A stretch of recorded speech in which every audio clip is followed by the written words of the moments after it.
ಆತ್ಮೀಯರೇ, ತಾವುಗಳು ಎಲ್ಲರೂ ಹಳೆ ಕಾಲ ಪದ್ಧತಿಯನ್ನು ಮರೆಯಬೇಡಿ. ಹಳೆ ಕಾಲದವರು ಎಲ್ಲರೂ ನೀರಿಗೆ ಕೈ ಮುಗಿತಾರೆ, ಮರಗಳಿಗೆ ಕೈ ಮುಗಿತಾರೆ, ಮನುಷ್ಯರು ಕೈ ಮುಗಿದು ಸಂತೋಷ ಇರೋಂಗೆ ಇದು ಮಾಡಿ ಊಟ ಮಾಡೋಕ್ಕೆ ಮುಂಚೆನೂ ಅನ್ನಕ್ಕೆ ಕೈ ಮುಗಿದು ತೀರ್ಥ ಹಾಕಿ ಪ್ರಾರ್ಥನೆ ಮಾಡಿ ಉಣ್ತಾರೆ.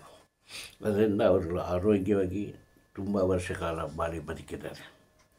ಕಾರಣ ಏಕೆಂದರೆ ಇವತ್ತು ಫಿಲ್ಟರ್ ವಾಟ್ರು ಏನೋ ನಾನಾ ಥರ ವೇನಲ್ಲಿ ಇದು ಮಾಡಿದ್ರೂ ರೋಗ ಬರೋಕ್ಕೆ ಕಾರಣ ನಾವೆಲ್ಲರೂ ಫಸ್ಟು ಮನಃಶುದ್ಧಿ ಮಾಡ್ಕೊಬೇಕು.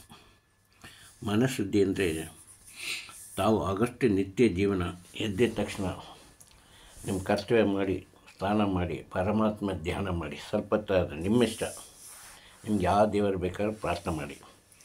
ಒಟ್ಟಿನಲ್ಲಿ ಇವತ್ತಿನ ದಿನ ಒಳ್ಳೆಯ ದಿನವಾಗಲಿ ಅಂತ ಪ್ರಾರ್ಥನೆ ಮಾಡಿ. ಒಂದೊಂದು ಇದನ್ನು ನಮ್ಮಿಂದ ಆದಷ್ಟು ಯಾರಿಗೆ ಕೆಟ್ಟದನ್ನು ಬಗೆಬೇಡಿ. ಈಗ ನಮಗೆ ಬೇರೆಯವ್ರು ಕೆಟ್ಟ ಬಗೆದ್ರೇನೂ ಪರವಾಗಿಲ್ಲ, ಅದನ್ನು ಶ್ರಮಿಸ್ಕೊಳ್ಳೋಂಥ ಪರಮಾತ್ಮನಿಗೆ ಮನಸ್ಸು ಕೊಡಿ ಅಂತ ಕೇಳ್ಕೊಳ್ಳಿ. ಏಕೆಂದರೆ ಈ ಜಗತ್ತು ನಿಮಗೆ ಹೇಳಿದ್ರೆ ಯೋಗದಲ್ಲಿ ಇನ್ಹೇಲ್ ಆ್ಯಂಡ್ ಎಕ್ಸೇಲ್ ಅಂತಾರಲ್ಲ, ಹಾಗೆ ನಾವು ಏನು ಒಳಗಡೆ ತಗೊಳ್ತೀವೋ ಅದನ್ನೇ ಹೊರಗಡೆ ಬಿಡಬೇಕಾಗತ್ತೆ.